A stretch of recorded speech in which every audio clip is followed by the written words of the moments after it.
abrir a nossa Bíblia em Lucas, capítulo 7.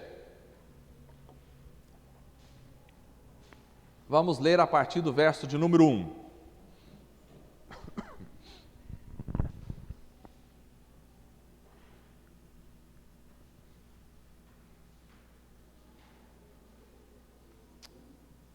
Lucas capítulo 7, verso 1. Até o verso de número 10, diz assim a palavra do Senhor: Tendo terminado de dizer tudo isso ao povo, Jesus entrou em Cafarnaum. Ali estava doente, quase à morte, o servo de um centurião, a quem seu senhor estimava muito. Ele ouviu falar de Jesus e enviou-lhe alguns líderes religiosos dos judeus, pedindo-lhe que fosse curar o seu servo. Chegando-se a Jesus, suplicaram-lhe com insistência: Este homem merece que lhes faça isso, porque ama a nossa nação e construiu a nossa sinagoga. Jesus foi com eles. Já estava perto da casa quando o centurião mandou amigos dizerem a Jesus: Senhor, não te incomodes, pois não mereço receber-te debaixo do meu teto. Por isso, nem me considerei digno de ir ao teu encontro. Mas dize uma palavra, e o meu servo será curado. Pois eu também sou homem sujeito à autoridade, e com soldados sob o meu comando. Digo a um vai, e ele vai, e a outro vem, e ele vem. Digo ao meu servo, faça isso, e ele faz. Ao ouvir isso, Jesus admirou-se dele, e voltando-se para a multidão que o seguia, disse: Eu lhes digo que nem mesmo em Israel encontrei tamanha fé. Então os homens que haviam sido enviados voltaram para casa e encontraram o servo restabelecido. Amém. Glória a Deus. Vamos orar mais uma vez. Vamos orar pela vida da Ana, Gustavo. A Ana está próxima de ter um bebê, por isso que eles não estão vindo aí, já está chegando, né? O nascimento do bebê. Vamos orar pela vida também do Luiz Fernando e da Luana, que estarão contraindo matrimônio. Que bênção, hein? Glória a Deus, que Deus abençoe esse casal muito lindo aí que nós temos aqui. Vamos orar pelos demais irmãos que não puderam estar conosco também. Senhor Deus amado, muito obrigado, Senhor, pela alegria de estarmos juntos esta noite. Obrigado pela leitura da Tua palavra que fizemos esta noite, ó Pai. Pedimos a Tua bênção, Senhor, sobre a vida da Ana, que vai agora, desses dias, ter um bebê. Senhor, está chegando, que o Senhor guarde ela, guarde o parto, abençoe o bebê que venha com saúde, abençoe a vida do Gustavo, fortaleça a vida deles, ó Pai. Senhor, pedimos a Tua bênção também sobre a vida do Luiz Fernando, a Luana, que vão contrair matrimônio, Senhor, que o Senhor possa estar com eles, fortalecendo este novo lar, ó Deus, que vai se formar para a glória do Teu nome. Te adoramos, Senhor, te louvamos, Senhor, pelo privilégio de estar com eles, ó Pai. Abençoe os demais irmãos que não puderam vir, Senhor. Abençoa a Cleides, que está lá, Senhor, na Alemanha, onde nasceu o netinho. Abençoe aquela criança, ó Deus, que seja criada segundo os princípios da Tua palavra, Senhor. Ó Deus, abençoe a vida do Marcos também, que está viajando, seja com ele. Os demais irmãos que não puderam estar conosco esta noite aqui, ó Pai. Senhor, toca também no coração da Tua igreja que se reúne aqui essa noite, aqueles que assistem pela internet, ó Pai, que tudo seja para a honra, para a glória e para o louvor do Teu nome somente, Senhor, em nome de Jesus, amém e amém. Amados irmãos, essa palavra que nós lemos hoje é uma narrativa que envolve a cura de um servo, de um centurião. Como vocês sabem, os romanos dominavam sobre Israel na época do Novo Testamento. E eles começaram o seu domínio sobre Israel no ano 63 antes de Cristo. Então, na época em que Jesus estava vivendo ali, já havia, no mínimo, 90 anos de dominação romana sobre o povo de Israel. Essa dominação começa quando o general Pompeu invade e entra em Jerusalém. E aí nós temos aqui um centurião romano, um homem de importância na maior força militar do planeta, que era o Império Romano. Um centurião comandava um grupo de 100 soldados romanos. E esse centurião se apresenta no texto como uma figura muito interessante, que tem, creio eu, várias lições para nos ensinar.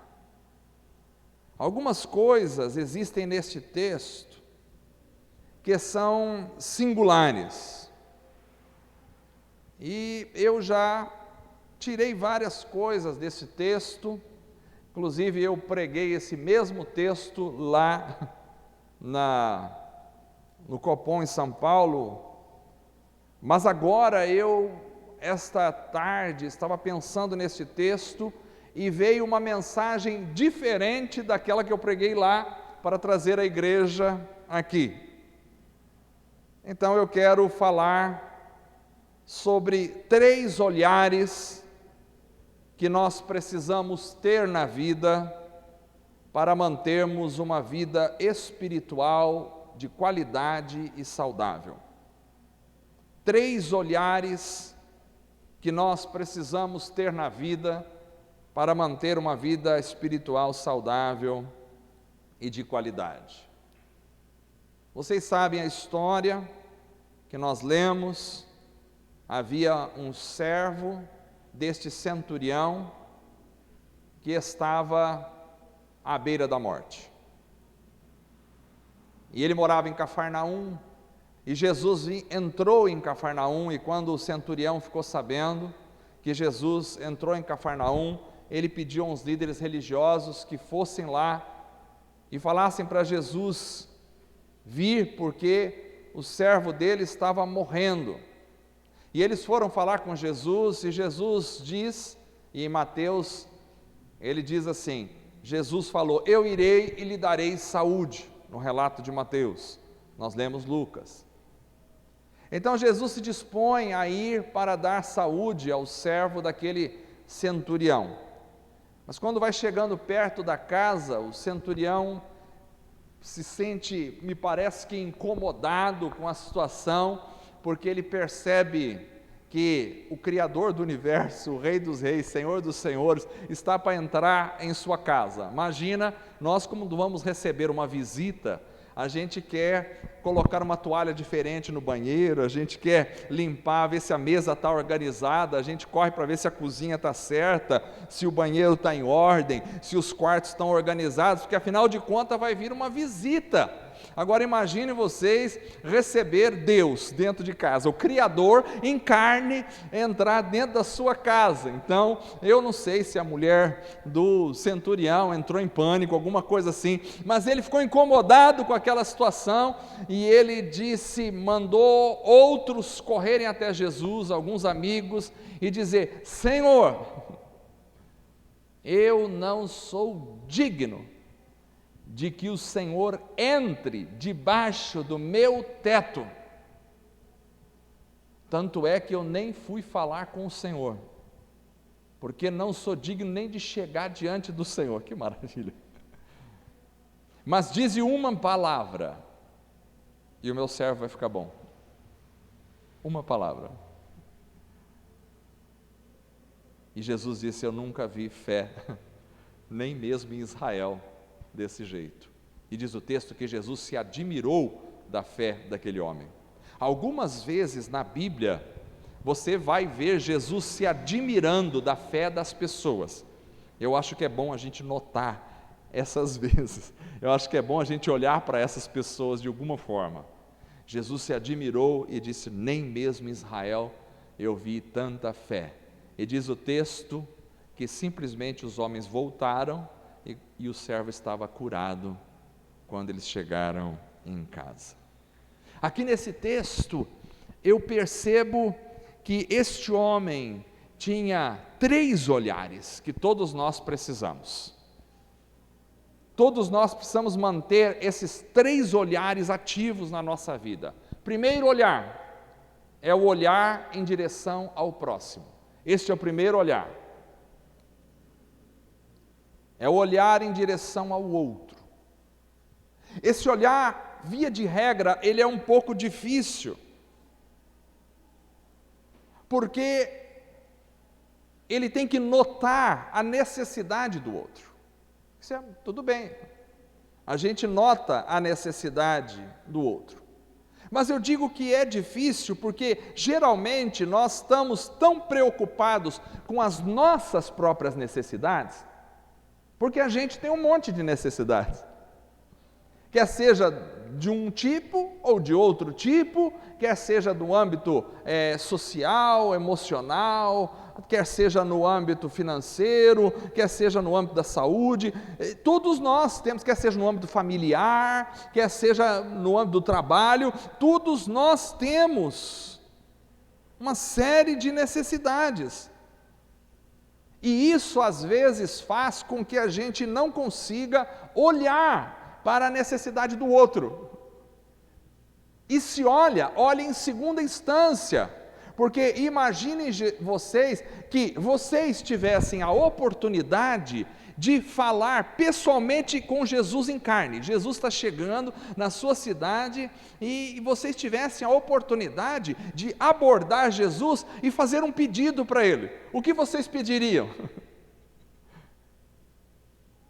Bom, Senhor, eu sei, Tu és o dono do ouro e da prata, meu carro começou a quebrar, minha casa está velha, caindo aos pedaços, Senhor, eu tenho uma dor aqui na perna, que não consigo andar direito, de vez em quando a minha coluna entorta, eu fico lá, Senhor, dores de cabeça constante, Senhor, meu filho aqui, a minha vida, a família, a minha próxima aqui, Senhor, às vezes o nosso olhar está no nosso, ou para nós, e a maioria das vezes é para nós, e quando não é para nós, é para o nosso filho, que faz parte de nós.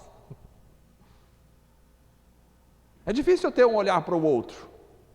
Este homem aqui, Jesus está chegando, mas parece que todos os problemas que eu acredito que um centurião tem, naquela época, que deveriam ser inúmeros, porque eles estão lidando com um monte de problemas de organização, problemas com soldados, problemas com Roma, problemas com o imperador, problemas com os povos dominados, problemas de falta de paz, de insegurança, problemas de ter que ir para a guerra, uma série de problemas, e parece que ele descarta todos esses problemas, e ele pensa em quem? Não é nele, não é na esposa dele, não é no filho dele, é no servo. O servo. E o servo, no mundo daquela época, o servo pode até ter um valor financeiro, mas o servo é quase que nada. Se o servo desrespeitasse o seu dono, ele poderia simplesmente mandar matá-lo completamente, sem problema algum, e arrumaria outro servo no lugar. Era completamente substituível, era completamente descartável, era completamente abandonável, se é que existe essa palavra, já coloquei aqui, se não existe, criei. Mas ele olha para o servo, porque o coração dele está em direção ao próximo.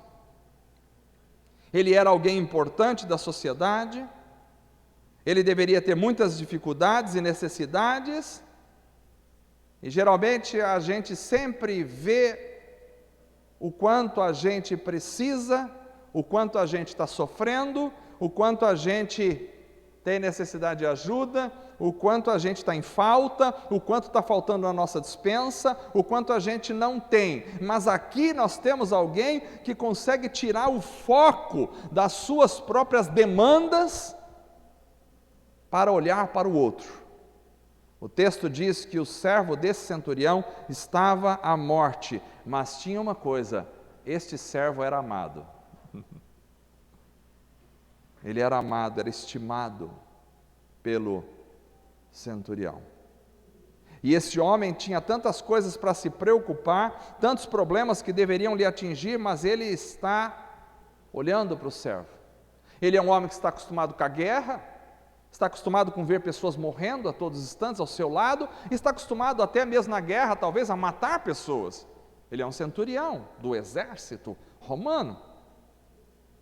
Mas mesmo em meio à guerra, a guerra não consegue o tornar insensível para a realidade do próximo. O irmão que me antecedeu falou sobre a insensibilidade espiritual. A insensibilidade espiritual das pessoas, às vezes no nosso meio, ela extravasa em insensibilidade em relação ao outro. E a gente está tão acostumado com tanta coisa, cada um por si, Deus para todos. O camarada está morrendo ali do nosso lado, e nem sempre aquilo toca o nosso coração como deveria tocar. Mas este centurião é diferente, ele tem um olhar para o próximo. E ele consegue ser tocado ao ver o seu servo enfermo, e ele busca em Jesus pelo seu próximo. Ele pede socorro ao Senhor em favor do outro.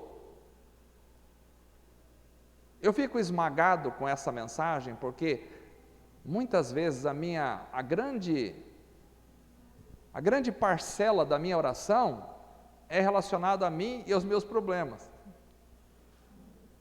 Mas ele vai fazer uma oração em relação ao outro. E não só isso, o texto também diz que ele amava a nação que eles dominavam.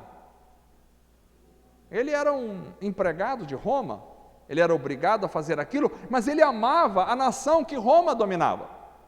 Ele podia orgulhosamente dizer: nós estamos mandando aqui, vocês fiquem quietos, a gente fala o que quiser e vocês não têm o direito de fazer nada. Mas ele não era assim. O texto diz que ele amava a nação judaica, e ele amava tanto que até mesmo construiu uma sinagoga para eles. Ele não tinha obrigação de fazer nada disso. Ele é um centurião que está ali simplesmente para manter a ordem, e se alguém se rebelar, ele pode tirar a espada e matar, que ele não será culpado por isso.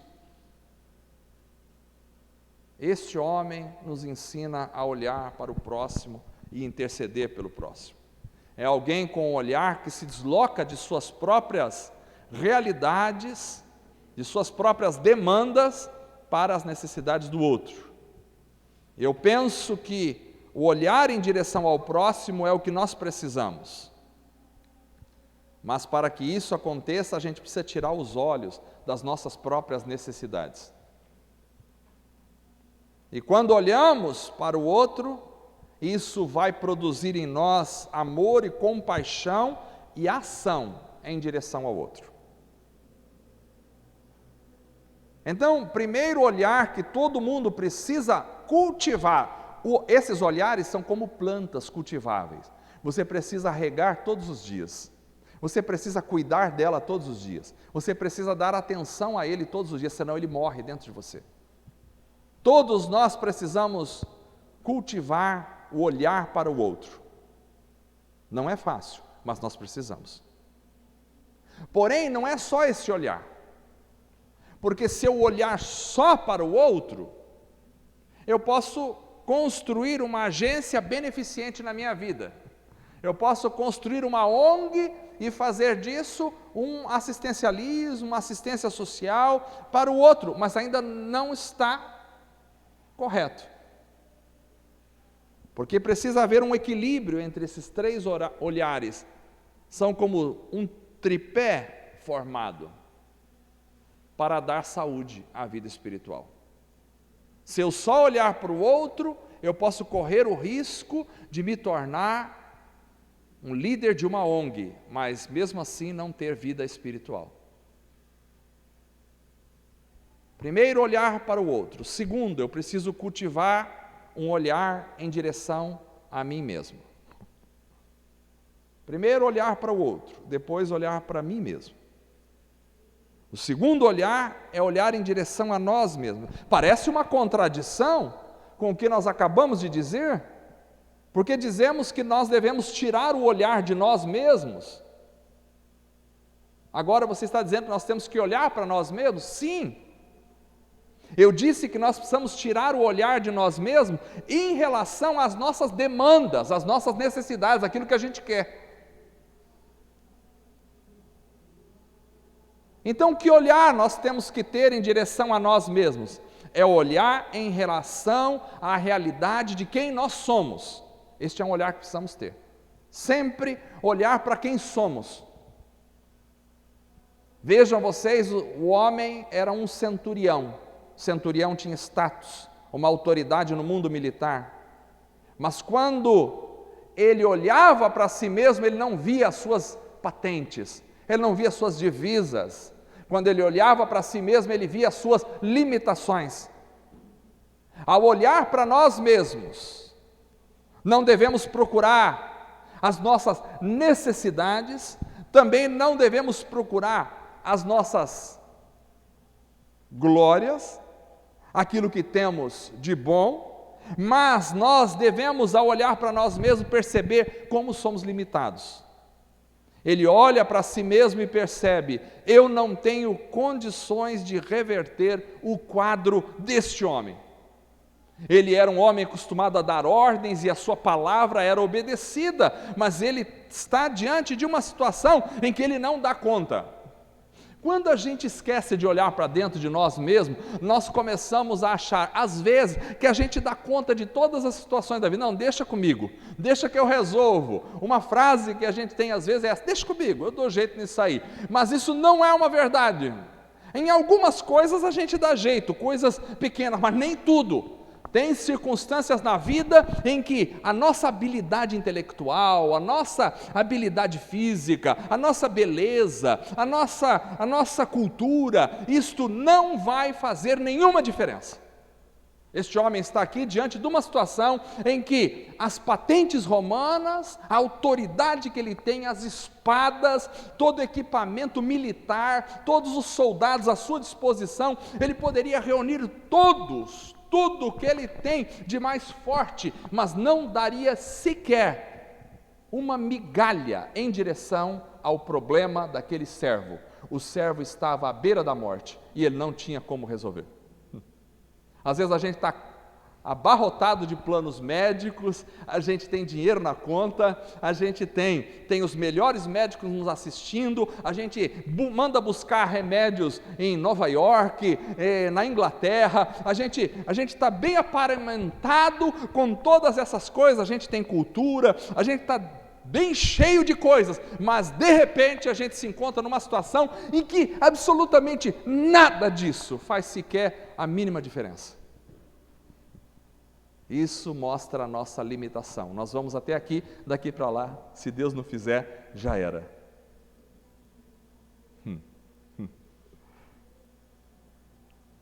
As enfermidades às vezes humilham o ser humano, que a gente acha que a gente consegue, mas quando vem a enfermidade, meu irmão,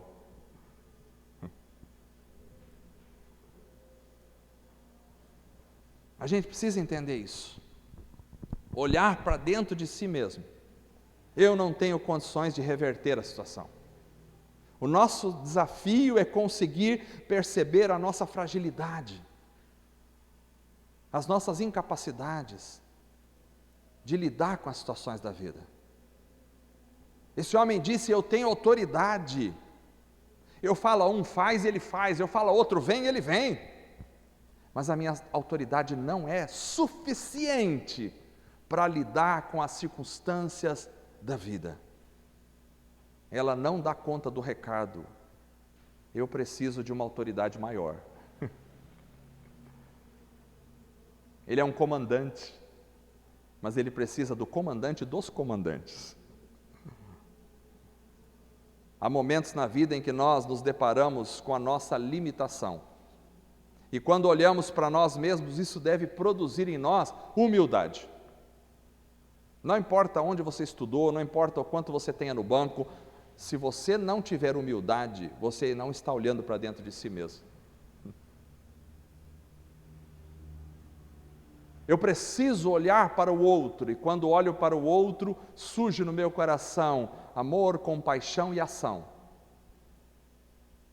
Mas se eu ficar aqui, eu estou numa ONG. Agora eu preciso olhar para mim mesmo. E quando eu olho para mim mesmo, surge no meu coração um sentimento de incapacidade. E isso produz humildade. Mas se eu parar aqui, eu entro no desespero. Porque eu olho para a vida e percebo que eu não dou conta da vida. Eu olho para a existência e eu percebo que os anos passam tão rápido que eu não consigo segurar eles nas mãos. Vocês vão casar? Eu me lembro que eu ia casar. Eu me lembro que eu comecei a namorar e nem pensava em casar. E quando você começa a namorar e não pensa em casar, porque você está aí levando, você acha que é muito novo ainda. Aí a mulher começa a pensar em casar. E aí você tem que pensar em casar, porque ela começa a pensar em casar.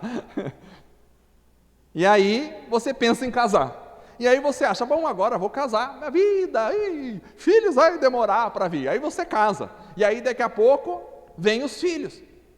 Não é assim? E quando você vê os filhos pequenininhos, vai demorar bastante. E daqui a pouco os filhos já estão dizendo, goodbye mãe, eu estou casando. Tchau, pode chorar no casamento, mas eu vou casar. Aí você chora no casamento, eles vão embora. Não tem jeito. E daqui a pouco você percebe que não é só eles que estão indo embora, você também está indo embora. Porque a vida é muito rápida aqui. Então quando você olha para essa fragilidade que é o ser humano, se você parar nesse olhar, o desespero toma conta da sua essência, do seu ser. E você se torna um chefe de ONG desesperado, porque você só olhou para a necessidade do outro e só olhou para a sua própria incapacidade. Você precisa manter este olhar para você mesmo, para não se orgulhar. Precisa manter o olhar para o outro, para amar, ter compaixão e agir em função do outro. Mas você precisa de um terceiro olhar, senão a sua vida não tem espiritualidade. Não são todas as pessoas que estão cuidando dos outros que estão vivendo em saúde espiritual. Não confundam as coisas. Você precisa de um terceiro olhar.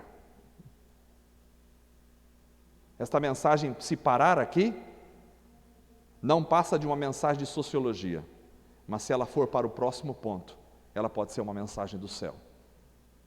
Você precisa olhar para o Senhor. Se você olhar só para você e para o outro e não olhar para o Senhor, você está perdido. Quando eu vejo o meu próximo em sua necessidade, quando eu vejo a mim mesmo em minha incapacidade, então eu preciso encontrar o Senhor em sua grandiosidade. Dá até uma poesia aí, pode escrever, faz uma música, Luiz Fernando. Então, quando eu olho para o próximo na sua necessidade, eu olho para mim mesmo na minha incapacidade, eu preciso olhar para o Senhor em sua grandiosidade. Este centurião não somente percebe o outro, não somente percebe a sua própria fragilidade pessoal, mas também ele tem um olhar direcionado ao Senhor, como a fonte de toda a grandeza. E ao olhar para o Senhor, ele percebe que o Senhor pode aquilo que ele não pode, que o Senhor é aquilo que ele não é, que o Senhor faz aquilo que ele não faz. Ele percebe que o Senhor é muito maior do que ele, e ele diz, eu não sou digno nem de chegar na tua presença.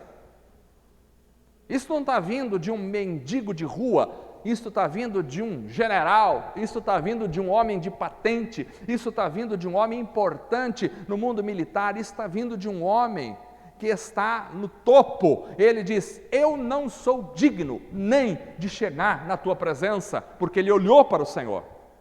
Quando ele olha para o Senhor, ele diz, eu não sou digno nem de que tu venhas, se eu não sou digno nem de chegar à tua presença, Misericórdia, muito menos tu entrar dentro da minha casa.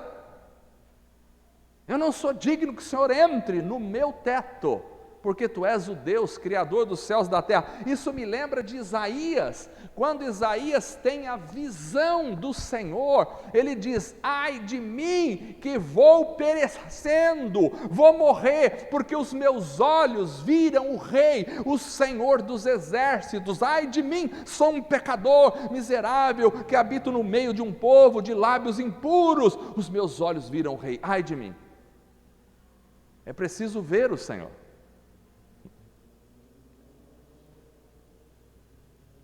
E quando você vê o Senhor,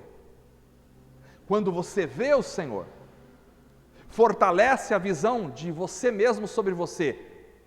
Eu não sou digno. Você vê o quanto você é pequeno. Quando você vê o Senhor, você vê o seu tamanho. Tu não podes entrar debaixo do teto da minha casa, não dá. Eu sou muito pequeno. Quando você vê o Senhor, você vê o outro. E diz: Senhor, eu amo o próximo. Mas quando você vê o Senhor, você contempla a grandeza de Deus e diz: o Senhor não precisa nem colocar o teu pé dentro da minha casa. O Senhor não precisa nem esticar a tua mão para botar a mão naquele problema. O Senhor não precisa disso. O Senhor não precisa nem trazer o óleo ungido para derramar lá na cabeça. O Senhor não precisa disso. Eu vejo o Senhor. Diga só uma palavra. Diga só uma palavra. E o meu servo fica bom. O Senhor não precisa fazer nada. Não precisa estender a mão, não precisa fazer nada. Se o Senhor estender a mão, é capaz de explodir tudo isso aqui. O Senhor só fala uma palavra. Porque Deus diz uma palavra e o cosmos se forma. Deus disse: haja luz, e bilhões de estrelas surgiram, e a luz surgiu do nada. Deus disse uma palavra, e um morto de 4 dias ressuscitou. Se tu falares uma palavra basta. O que você quer que Jesus faça? Se Ele falar uma palavra,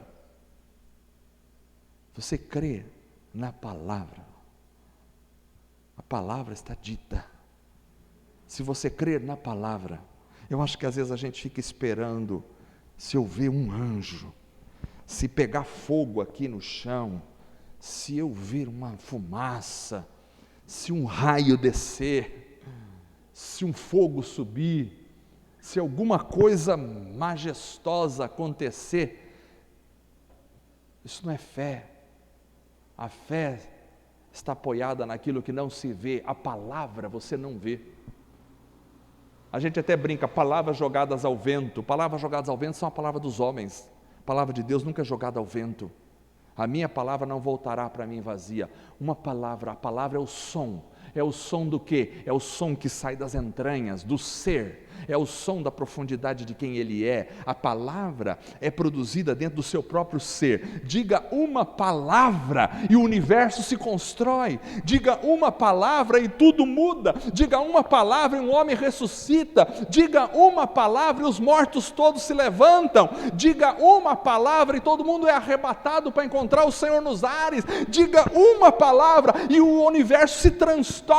Uma palavra apenas que Cristo possa dizer transforma a vida de qualquer pessoa.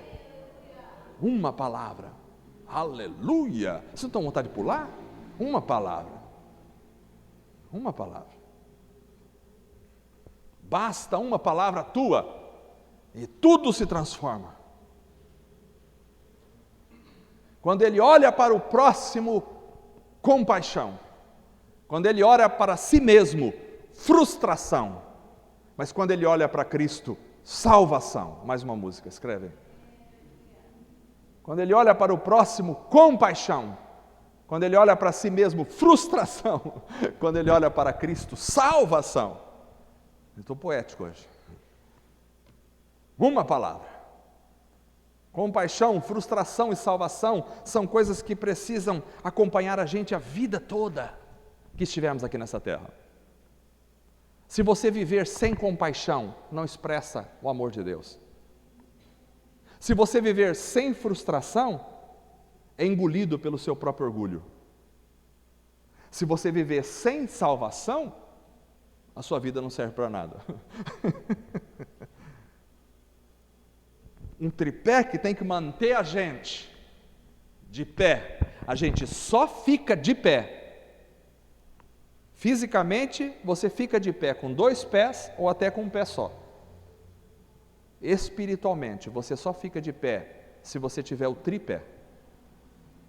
E o tripé é: mantenha o teu olhar para o próximo.